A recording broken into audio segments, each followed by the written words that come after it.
Bharatiya Janata party के प्रदेश अध्यक्ष किरण सिंहदेव ने प्रदेश में बढ़ते अपराध, तनाव और अराजकता के लिए कांग्रेस को जिम्मेदार ठहराया है। किरण सिंहदेव ने कांग्रेस के लोगों की कारगुजारियों को सामने रखा है और कहा है कि एक और जहां छत्तीसगढ़ प्रदेश अपना 25वां राज्योत्सव मना रहा है, वहीं बड़े दुख और चिंता के साथ कांग्रेस की कारगुजारियों को आपके बीच रखने की विवशता है। आइए जानते हैं मीडिया से बातचीत में सिंहदेव ने और क्या कुछ कहा।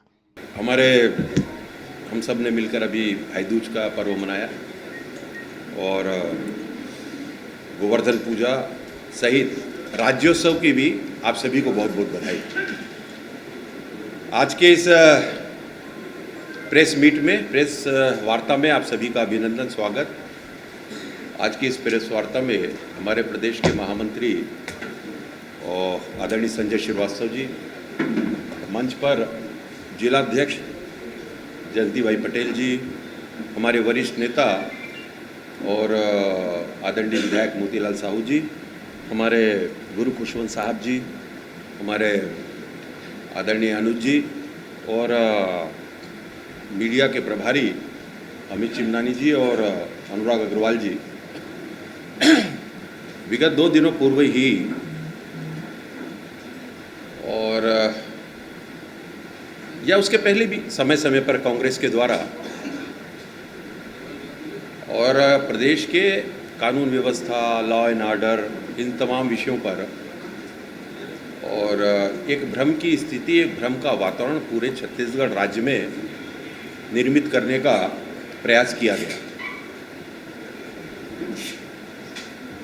पूरे छत्तीसगढ़ में 5 वर्ष तक कांग्रेस सरकार में थी और किस तरीके से न सिर्फ छत्तीसगढ़ के लोगों ने, छत्तीसगढ़ वासियों ने, बल्कि पूरे देश ने देखा कि इन 5 वर्षों में किस तरीके से छत्तीसगढ़ को अपराध का गढ़ बना दिया गया। तमाम प्रकार की घटनाएं प्रतिदिन और न मालूम कितने हत्याएं, कितने अनाचार, दुराचार, भ्रष्टाचार, सभी प्रकार की सीमा लागने का कारण यही था कि 5 वर्ष में ही जनता ने इनको और ये बता दिया कि आपकी सरकार किस तरीके से चलती है और चल रही है और आपको किस जगह पे जाना है, विपक्ष में ला दिया। विगत कुछ दिनों से जिस प्रकार की पूरे देश के उन हिस्सों में जहां जहां जिन प्रांतों में भारतीय जनता पार्टी की सरकारें हैं या हमारी मिली जुली हुई सरकार है, जहां पर गठबंधन की, वहां पर भी एक नैरेटिव सेट किया गया कांग्रेस के द्वारा, कांग्रेस के राष्ट्रीय स्तर के नेताओं के द्वारा, कि किस तरीके की अब कैसे किया जाए। जनता के बीच जाने के लिए कोई वायदे उन्होंने पूरे नहीं किए, जिन वायदों को उन्होंने रखा उन वायदों से दूरी बना ली और उसका परिणाम पूरे देश के विभिन्न प्रांतों के चुनाव में भी हमको कमोबेश देखने को मिल रहा है। उनके राष्ट्रीय अध्यक्ष का भी ये कहना अपने आप में बहुत बड़ी बात को सिद्ध करता है कि कांग्रेस की सरकार उन घोषणाओं को ना किया करे जिनको वो पूरा करने में असमर्थ है। इससे साफ पता चलता है, क्योंकि बहुत नैरेटिव सेट किए गए। लोकसभा के चुनाव में मोदी जी आ जाएंगे तो आरक्षण समाप्त कर देंगे, मोदी जी आ जाएंगे तो देश के संविधान को खतरा हो जाएगा। इस तरीके का नैरेटिव फैलाने वाला, झूठ फैलाने वाला ये दल धीरे धीरे अपने आप में ही सिकुड़ते जा रहा है। अब उसके परिप्रेक्ष्य में कि जहां कांग्रेस की सरकार है, जहां उसके कानून की व्यवस्था अच्छे से चल रही है, जहां उसके परिणाम मूलक उनके वादे पूरे कर रहे हैं, वहां पर किस तरीके से जनता के बीच में फिर से झूठ को फैलाया जाए।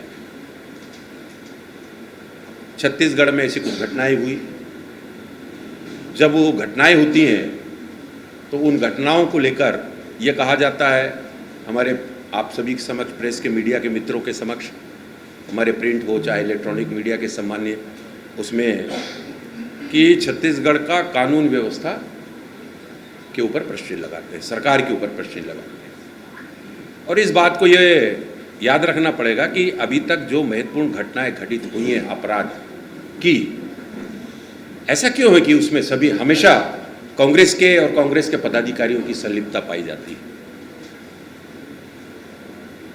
अब चाहे बलौदा बाजार की घटना हो गई, उसके बारे में आप सभी को मालूम है, उसमें कांग्रेस के विधायक सहित कई कांग्रेसी नेता गिरफ्तार हैं। महीनों से तो आज तक उनकी जमानत बेल क्यों नहीं हो पा रही है? क्योंकि साक्ष्य मौजूद है उनके, वहाँ के संलिप्तता के। सूरजपुर की घटना में, और आप देखेंगे कि सूरजपुर की घटना में जब एक इंस्पेक्टर और पुलिस अधिकारी की पत्नी और बच्चे की जघन्य हत्या करने वाला जो है वो एनएसयूआई का जिला महासचिव था, और उसमें एनएसयूआई के जिला अध्यक्ष की संलिप्तता थी। अब वो गिरफ्तार है, उस पर क्यों मौन है? उस पर कांग्रेस क्यों नहीं बोलती कुछ? तो ये इस तरह की कई घटनाएं हैं। बलौदा बाजार की घटना का मैंने उल्लेख किया, मैंने सूरजपुर की घटना का उल्लेख किया, अभी अभी दामाखेड़ा की जो घटना है, और धर्मगुरु महाराज प्रकाश मुनि जी का खुद का ये ट्विटर है उनका कि, और उस घटना में उनका सीधा सीधा था पूरे, और दामाखेड़ा पूरे आस्था का केंद्र है। सिर्फ हमारे छत्तीसगढ़ में उसकी पहचान नहीं, पूरे देश में आस्था का प्रश्न है, वो पहचान है। और उसमें जो उसके जो केंद्र है उसमें हमला करने वाला कांग्रेस का कार्यकर्ता है, सरपंच का पति, ये उन्होंने ट्वीट किया है फेसबुक में। तो इसका जवाब कौन देगा? और उन्होंने इस तरीके के प्रकाश मुनि साहब जी ने अपने फेसबुक पोस्ट में इसका उल्लेख भी किया है। अब इसमें और किसी प्रमाण की क्या आवश्यकता है? इसके इस तरीके के कृत्यों की जितनी भरभत्सना की जाए उतना कम है।